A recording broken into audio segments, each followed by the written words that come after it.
Sejam muito bem-vindos ao Network Negócios. O tema de hoje não é brincadeira nenhuma, falamos de saúde, mas não é para assustar, pois por um lado não se brinca com a saúde, por outro lado a tecnologia tem vindo a aproximar-se dela cada vez mais. A nossa primeira convidada é o SAMS, ou Serviço de Assistência Médico-Social, que tem unidades prestadoras de cuidados de saúde em várias cidades portuguesas.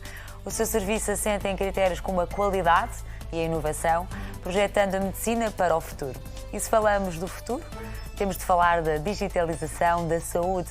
Pode parecer um conceito confuso, por isso vamos ter a Siemens Portugal para nos esclarecer. Através de várias vertentes tecnológicas, tem contribuído bastante para potencializar o nosso país. A nossa primeira empresa convidada é o SAMS e para nos falar do seu percurso, temos connosco o seu presidente, Rui Riso. Seja muito bem-vindo, Rui. Muito obrigado pelo convite. Estou muito curioso com aquilo que vai ser as suas perguntas e os esclarecimentos que possamos dar. Vamos a isso. Há mais de 80 anos que o SBSI cuida do seu bem-estar e também dos filiados. O SBSI, Sindicato dos Bancários do Sul e Ilhas, é um sindicato português que abrange os trabalhadores de instituições financeiras que exerçam ou tenham exercido, no caso de reformados, a sua atividade em 8 diferentes distritos: Beja, Castelo Branco, Évora, Faro, Lisboa, Porto Alegre, Santarém e Setúbal, bem como nas regiões autónomas dos Açores e da Madeira. O SAMS, Serviço de Assistência Médico-Social, é propriedade do SBSI e divide a sua atividade em 2 áreas. A primeira integra a prestação de cuidados de saúde através de unidades diferenciadas e complementares. A segunda é de apoio social através do serviço de comparticipações de despesas de saúde externas, tanto no lar de idosos como em clínicas. Os primeiros serviços clínicos prestados pelo SBSI remontam a 1936. 3 anos depois, iniciou-se o desenvolvimento dos serviços internos, convenções e atribuição de comparticipações. Só em 1976 é que foi criado o SAMS como subsistema de saúde dos empregados bancários. Instalou-se em Lisboa, na Rua dos Bacalhoeiros, onde começou a prestar serviços clínicos. Entre 1984 e 2000, o SAMS alargou progressivamente os seus serviços clínicos e desde então que tem feito uma aposta constante no crescimento e na qualidade do serviço prestado.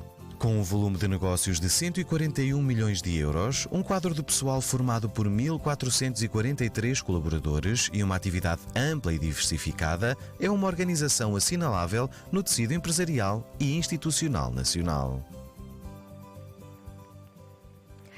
Já em 1933, em 36, o SBSI já se preocupava, não é, com a saúde e o bem-estar dos seus filiados.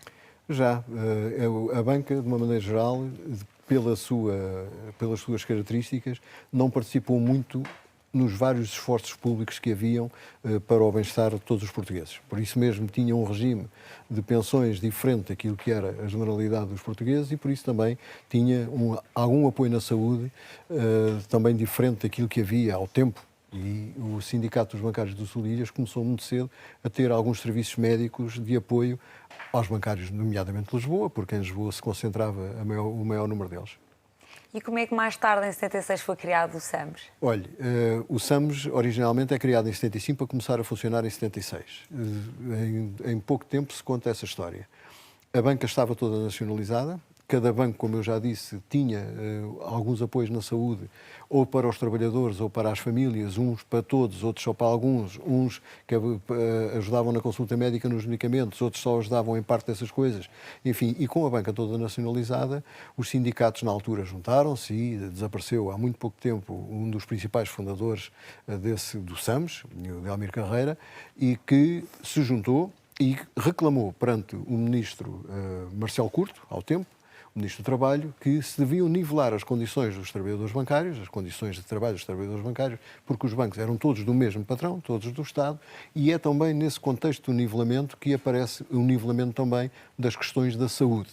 E como é que isto foi feito? Muito simples. Ok, nós vamos apoiar os bancários na saúde, vamos-vos dar uma importância indeterminada, e indeterminada. Porquê? Porque quando isto começou não se sabia o que é que se ia gastar e no fim do ano acertamos as contas. E foi assim que foi feito e é assim que se começa com os bancos a pagarem cerca de 3,5% da massa salarial e os bancários 1% e depois foi evoluindo até hoje os bancos pagam uma determinada importância por cada um dos trabalhadores, mas até aí pagavam 6,5% os bancos e 1,5% os trabalhadores. E é com esse dinheiro que nós transformamos em benefícios para o nosso universo e foi assim também que apareceu quer o centro clínico de ambulatório, quer o hospital, como complemento exatamente a essa atividade. E não há dúvidas que se tornou marcante, marcou obviamente muito aquele tempo. E hoje em dia, pergunto-lhe que balanço consegue fazer? O balanço, devo dizer que é um balanço fantástico. Nós, pelo facto de sermos prestadores de cuidados de saúde e por sermos financiadores desses cuidados, temos uma perfeita noção daquilo que deve ser feito a cada momento. E uma das coisas que deve ser feita, neste caso concreto, é prevenir, antecipar, portanto, nos cuidados de saúde, para evitar ter que tratar mais tarde. É verdade que temos um hospital e o hospital serve para tratar, mas também, por outro lado, temos um ambulatório onde são prestadas, e apareceu ali nas vossas imagens, são prestadas cerca de 500 mil consultas por ano, de 52 especialidades e subespecialidades. Temos um acelerador linear para tratar doenças oncológicas, temos quimioterapia também para tratar as mesmas, temos a mais alta tecnologia, muitas delas em parceria com outro parceiro que vai estar aqui connosco hoje, que relativamente aos equipamentos de diagnóstico, que é muito importante para nós, porque se diagnosticarmos bem e precocemente vamos evitar custos no futuro e por isso, por outro lado, garantimos ao nosso universo uma qualidade de vida e uma longevidade diferente daquilo que são os outros universos e é aí, sobretudo, que nós nos revimos. Nós revemos-nos naquilo que fazemos pelos nossos beneficiários, antecipando, prevenindo e evitando que venham a estar doentes e esse tem que ser ainda, estrategicamente, o nosso maior investimento no futuro. Sem dúvida. A saúde está sempre em primeiro lugar no dia-a-dia do SAMS. O core business do SAMS é a prestação integrada de cuidados de saúde. No seu início, a atividade clínica dedicava-se exclusivamente aos beneficiários do subsistema de saúde SAMS. Depois desenvolveu-se com a expansão das suas infraestruturas e com o aumento das valências oferecidas. Assim, houve necessidade de o SAMS alargar os serviços a utentes de outros organismos que fossem abrangidos por acordos, parcerias e seguradoras. Este passo foi dado em 2013 com a abertura da atividade clínica reconhecida pela sua qualidade ao mercado da saúde privada. Os seus serviços clínicos disponibilizam uma vasta oferta de valências com uma prestação de consultas de todas as especialidades médicas e cirúrgicas. O ambulatório integra também vários meios auxiliares de diagnóstico apoiados por um parque de equipamentos de última geração. O SAMS oferece ainda uma diversidade de tratamentos, entre os quais enfermagem, fisioterapia, saúde oral e oncologia. Para além de assegurarem unidades de atendimento permanente todos os dias do ano, os serviços de ambulatório são complementados por lojas de ótica e de parafarmácia, servindo como apoio à atividade clínica em determinadas especialidades. O Hospital SAMS assegura a atividade cirúrgica e de internamento suportada por equipas médicas e de enfermagem altamente qualificadas. E não há dúvida que há aqui uma aposta constante na qualidade e também no crescimento dos vossos serviços. Sim, nós temos que adaptar sempre, ou procurar adaptar, a nossa oferta à procura que temos. O nosso universo é o nosso universo base, obviamente. É um universo com características diferentes da generalidade da população. Posso-lhe dar um indicador que define exatamente isso. Enquanto nós hoje em Portugal temos entre 20% a 21% de percentagem da população com mais de 65 anos, de idosos ou de velhos, como se queira, também é verdade que nos bancários, no nosso setor, no nosso universo, esse número, essa percentagem é de 36%. Isto quer dizer que temos uma população mais envelhecida, porquanto a banca nos últimos anos não tem admitido trabalhadores, normalmente admitem-se trabalhadores jovens que fazem baixar essa média e aquilo que está a acontecer com a não admissão é que o nosso universo envelheceu. Ao envelhecer, nós também temos que ser capazes de dar cada vez mais resposta às doenças próprias da idade mais avançada e procuramos adaptar-nos a cada momento, adaptar a oferta à procura. Sendo certo que, como eu referi há pouco, a nossa aposta muito clara para o futuro é apostar na saúde, não tanto no tratamento, na saúde. Estamos cá para tratar, é verdade, e replicamos e abrimos ao exterior, como também e muito bem foi referido nos últimos tempos, porque a nossa população tem vindo a diminuir, o número de bancários tem diminuído e, consequentemente, a população a tratar é menor, ainda que exija mais cuidados, mas pomos esses bons hábitos, essas boas práticas que nós temos enquanto financiador e prestador ao serviço de toda a população, de quem nos queira procurar. E aí com uma grande vantagem sobre tudo o resto, exatamente pelo conhecimento que nós temos destas duas funções, do financiador e do prestador. E o que é que vos levou a alargar, então, a vossa atividade também para a saúde? Exatamente, olha, abrimos mais ao exterior, numa procura de mais pessoas para, enfim, para serem atendidas pelos nossos serviços, no sentido de termos uma taxa de ocupação que nos permita garantir exatamente o funcionamento de toda esta estrutura. Nós não podemos ter... A dinâmica, não é? Toda a dinâmica, porque não podemos ter de maneira nenhuma meios ao dispor, meios de avançada tecnologia, que possam, quando as populações em geral precisam, nós não os utilizarmos e não os pôr ao serviço também dessa parte da população e os guardarmos só para nós. Não é isso que nós queremos, até porque estas coisas também se fazem com taxas de ocupação, também se fazem com dinheiro, também se fazem com faturação, e é bom que os equipamentos que nós temos estejam a trabalhar e que não estejam parados. No SAMS são consultados desde beneficiários do SBSI a utentes privados. Os serviços do SAMS dirigem-se a um público vasto e diversificado. As pessoas com acesso aos serviços clínicos prestados internamente pelas unidades de saúde são os beneficiários do SAMS, os sócios do Sindicato dos Bancários do Sul e Ilhas e os utentes que são familiares dos sócios do SBSI. Podem também aceder aos serviços os utentes abrangidos por protocolos celebrados pela direção do SBSI, os beneficiários do SAMS do Centro e SAMS do Norte. Inseridos no mercado concorrencial da saúde, os serviços clínicos do SAMS estão disponíveis para a generalidade das seguradoras, clientes institucionais, utentes privados e entidades coletivas, desde entidades públicas e privadas a organismos internacionais. Para os clientes institucionais, o SAMS disponibiliza pacotes de serviços à medida das suas necessidades, desde o check-up mais simples ao mais complexo, bem como condições especiais para seguros de empresa. Inaugurado em 1994, o Hospital SAMS foi um marco histórico no aumento da prestação de cuidados de saúde em Portugal pela diversidade e qualidade da oferta.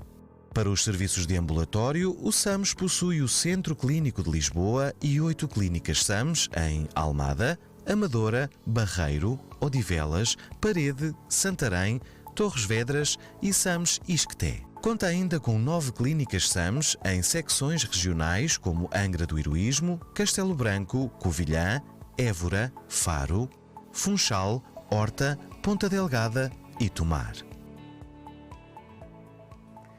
Acabámos de ver, não é? Estão bem representados.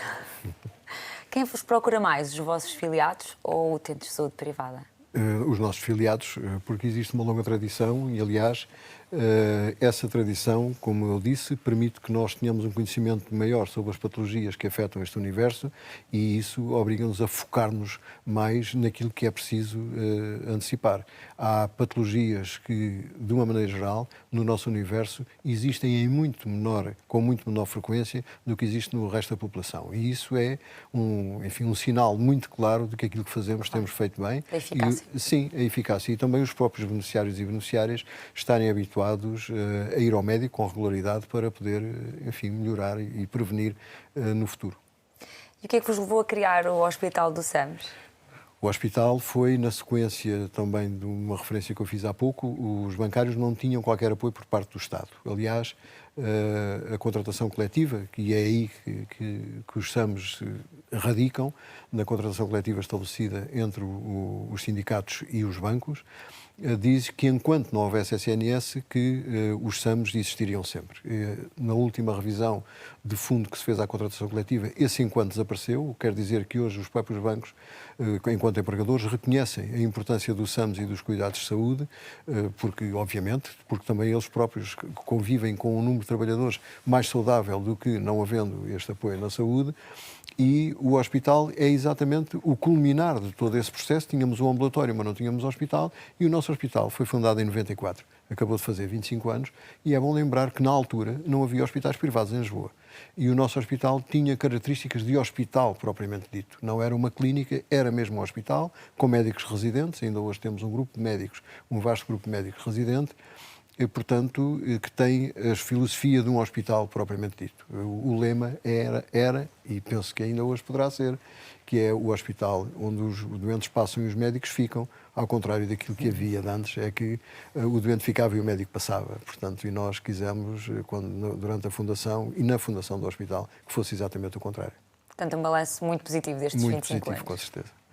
Pergunto-lhe como é que é este desafio de gerir uma unidade de cuidados de saúde tão vasta como a vossa? Olha, a maior dificuldade que existe é, sobretudo, na convivência de dois interesses muito claros. O interesse do prestador e o interesse do financiador. Esse equilíbrio permite que nós tenhamos uma visão da saúde e uma visão sobre o que temos que fazer na saúde muito diferente de outros universos. Repare que nós, enquanto financiadores, queremos o melhor serviço para os nossos beneficiários e, enquanto prestadores, também queremos o maior equilíbrio nessa prestação. E é isso que nós temos vindo a fazer. Portanto, temos uma visão completamente diferente. Somos uma atividade, para já, e um negócio sem fins lucrativos, em que o dinheiro que se ganha é reinvestido no sistema ou na modernização dos equipamentos, sempre de ponta, para que o diagnóstico seja o melhor possível, ou também repartindo com os nossos beneficiários, através das contribuições de transformação em benefícios, repartindo com os nossos beneficiários esses ganhos, e é isso que fazemos, e por isso mesmo sentimos muito reconhecidos pela parte dos nossos beneficiários e também das outras pessoas que acorrem aos nossos serviços. Apesar de não sair de Portugal, o SAMS já conseguiu chegar à outra ponta do mundo. O SAMS é reconhecido em Portugal como um prestador de cuidados de saúde de qualidade e níveis de serviços pautados pela excelência. Apoia as embaixadas e as necessidades dos concidadãos que representam através de um acesso dedicado e exclusivo aos seus serviços clínicos. E por isso não é de estranhar que muitos pacientes estrangeiros recorram aos seus serviços. Este ano, o Hospital do SAMS completou 25 anos de vida e renovou o acordo com o Japão para o tratamento de doentes de gastroenterologia. O objetivo desta parceria é promover a troca de conhecimento científico entre os médicos portugueses do SAMS e os seus colegas japoneses. Ainda para assinalar o seu aniversário, o Hospital SAMS promoveu recentemente um debate sobre saúde na era digital que contou com diversas individualidades nacionais. Este hospital foi o primeiro a nível nacional a ser totalmente informatizado. Trata-se também da primeira entidade privada a ter um corpo clínico dedicado em exclusividade e uma unidade de cuidados intensivos. No seu trabalho diário, recorre à mais inovadora tecnologia. O SAMS foi considerado pela DECO um dos melhores prestadores de cuidados de saúde a nível nacional. Só no ano passado, nos seus serviços clínicos, realizaram-se cerca de 500 mil consultas, mais de 1.300.000 exames, mais de 500 mil tratamentos e cerca de 50 mil cirurgias. Fantástico. E há aqui uma vertente também de apoio às embaixadas, verdade? Sim, de apoio às embaixadas e não só. Portanto, nós temos alguns protocolos com doentes não portugueses, nomeadamente com empresas de cruzeiros, que nós servimos aqui de apoio quando, ou a tripulação ou algum dos turistas que viaja e estando parado em Lisboa, somos nós que tratamos. Temos alguns casos desses, haverão com certeza os protocolos, mas nós temos os protocolos. Temos protocolos com embaixadas e temos protocolos com sindicatos e bancos dos países africanos de língua oficial portuguesa. E devo dizer que, no conjunto de todos estes casos que nós falamos, de convénios que temos com outras entidades internacionais, este é talvez, não vou dizer que seja o que nos dá mais doentes, mas é um do que nos dá bastantes doentes, que nos manda bastantes doentes para tratar. Temos convénios também com os sindicatos dos bancários desses países e também com os próprios bancos. E isso permite uma articulação diferente, os serviços são conhecidos, reconhecemos. Temos aqui, obviamente, uma vantagem sobre outros países, que é a questão da língua, porque é muito importante para as pessoas também saberem queixar. Nós estamos preparados os nossos profissionais estão preparados para interagir com doentes de outras nacionalidades, mas naturalmente que muitas vezes por parte dos que vêm não estão habituados a lidar com outras línguas e falar português é muito importante no caso da doença também, de aproximar. E aqui o papel da inovação tecnológica, obviamente, no vosso dia-a-dia. O papel da inovação tecnológica tem sido determinante para nós conseguirmos os resultados que temos conseguido. Nós, há uns anos, estabelecemos com a Siemens, penso que posso dizer, porque é o parceiro que vem a seguir, estabelecemos com a Siemens um acordo que nos permite ser, se quiser, pioneiros em muita da sua tecnologia para a área da saúde. Depois, a Siemens falará sobre isso. Mas não é apenas nessa área. Também nas questões ambientais também é preciso fazer alguma coisa e nós também fazemos. E também aquilo que fazemos em termos ambientais, neste momento estamos a fazer também com as Siemens. Mas na questão da tecnologia para o diagnóstico é fundamental, porque, como sabemos, diagnosticar melhor permite prevenir melhor. E essa tem sido sempre a nossa aposta. Eu devo dizer que aquilo que nós conseguimos com a Siemens é estar exatamente ao nível dos melhores do mundo. Poderá haver outros parceiros, outros, enfim, concorrentes, outros hospitais que tenham equipamentos iguais, mas não têm equipamentos superiores, porque nós temos aquilo que de mais desenvolvido existe nessa área, na área do diagnóstico. Quero dar os meus parabéns por todo este percurso que têm percorrido. Muito obrigado. Os parabéns, naturalmente, não são apenas para nós, que estamos cá hoje, são também para aqueles que nos antecederam, claro. São também para a larguíssima equipa de trabalhadores que aqui foi referida, com a qualidade e dedicação que conseguem obter os resultados que vamos conseguindo obter. Sim, todos os que fazem parte deste universo. Muito obrigado. Muito obrigado. Depois de ser criada em 1847 na Alemanha, a Siemens demorou cerca de 60 anos até se instalar em Portugal. A Siemens está em Portugal há 113 anos e é uma das empresas líder do mercado nacional nos setores da energia, indústria, mobilidade e tecnologia para edifícios. Apesar de ser uma empresa alemã, tem em Portugal vários centros de competência mundiais nas áreas das energias, infraestruturas, tecnologias de informação e dos serviços partilhados. É a partir destes centros que os 2.663 profissionais que trabalham na empresa exportam soluções e serviços made in Portugal para os 5 continentes. Ao longo da sua história centenária, a Siemens conseguiu sempre desenvolver-se além do potencial económico do país. Em grande parte graças à sua capacidade de atrair investimentos de grande relevância tecnológica e de elevado valor acrescentado para Portugal, com uma grande componente de exportação. A Siemens acompanhou os momentos-chave do país, deixando de ser uma empresa industrial para se tornar uma empresa de tecnologia de ponta que presta e exporta serviços de valor acrescentado para todo o mundo. Opera sobretudo em áreas ligadas à Internet of Things, digitalização, software ou cibersegurança. Tem desenvolvido projetos de relevo em todas as suas áreas de atividade, como, por exemplo, a modernização do transporte de combustíveis em Sines, o sistema